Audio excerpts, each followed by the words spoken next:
Hello viewers, পিয়ালির হেসেলে সকলকে স্বাগত জানাই।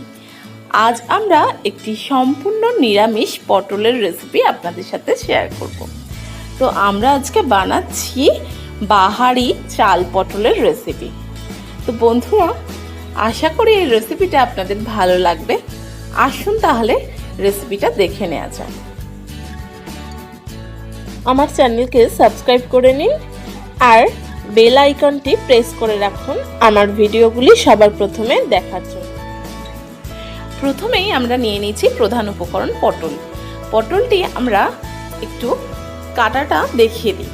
প্রথমেই আমরা একটি পটল নিয়েছি, নিয়ে ছুরি দিয়ে এটাকে একটু চেঁচে পটলের ওপরে যে পাতলা স্কিনটা আছে সেটাকে আমরা তুলে পরিষ্কার করে নেব। দিয়ে তারপর পটলের একটা সাইড ধরে আমরা ঠিক এইভাবে তেরচা আকারে পাতলা পাতলা সরু সরু করে এইভাবে কেটে নিতে হবে। আপনারা দেখেই বুঝতে পারছেন।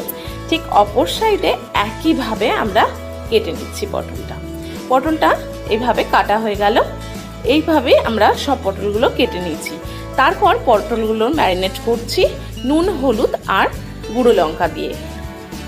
এটাকে পটলগুলোকে এবার এর সাথে ভালোভাবে মিশিয়ে নিতে হবে।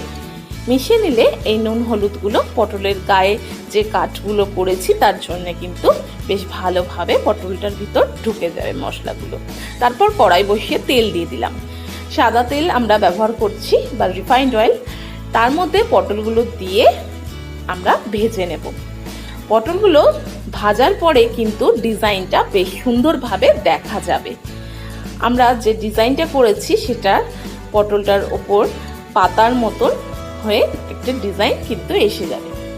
আর এটা পটলটা ভাজার পর দেখতে কিন্তু আরও সুন্দর হয়ে যাচ্ছে, সেটা আপনারা দেখেই বুঝতে পারছেন। আমাদের পটল প্রায় ভাজা হয়ে এলো। এই সময় আমরা এবার পটলগুলোকে একে একে তুলে নেব। এভাবে পটলগুলো আমরা একে একে তুলে নিচ্ছি। দেখুন কত সুন্দর পটল ভাজাটা লাগছে।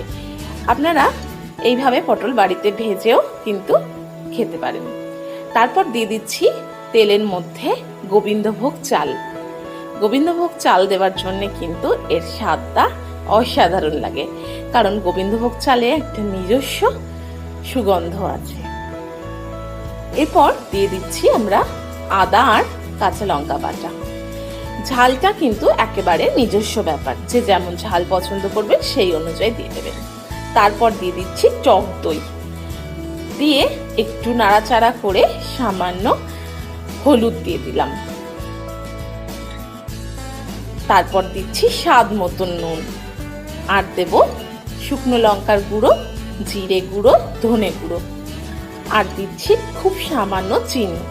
যেহেতু নিরামিষ তরকারি সেহেতু চিনিটা একটু দিলে বেশ ভালো লাগবে। তারপর এটাকে নাড়াচাড়া করতে হবে বেশ খানিকক্ষণ ধরে, যতক্ষণ না পুরো তেলটা ছেড়ে দিচ্ছে। তারপর কালারের জন্য দিয়ে দিলাম একটু কাশ্মীরি মির্চ। এটা আপনারা চাইলে স্কিপ করে যেতে পারেন। তারপর এটাকে ভালোভাবে নাড়াচাড়া করতে হবে এবং কষিয়ে নিতে হবে।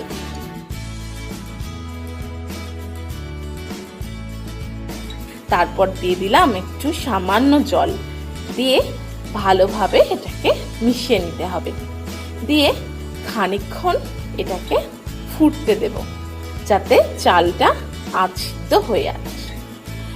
যখন এটা ফুটে এলো তখন এর মধ্যে দিয়ে দিলাম ভেজে রাখা পটলগুলো এর মধ্যে দিয়ে এবার যখন ফুটে উঠবে তখন এই পটলের যে কাটিংগুলো করা আছে সেগুলোর মধ্যে দিয়ে পুরো ফ্লেভারটা কিন্তু পটলের ভিতরে চলে আসবে খুব সহজেই।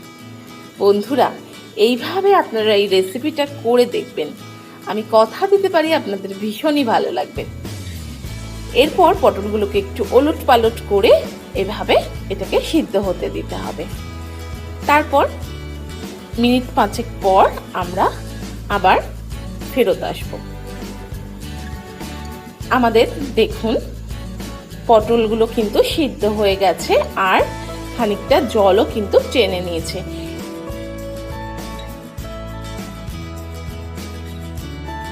এই সময় আমরা দিয়ে দিচ্ছি একটু গরম মশলার গুঁড়ো, আর দিচ্ছি ঘি। এই ঘি আর গরম মশলা লাস্টে কিন্তু একদম দিতেই হবে, এটার জন্য এর টেস্টটা আরও দ্বিগুণ হয়ে যায়।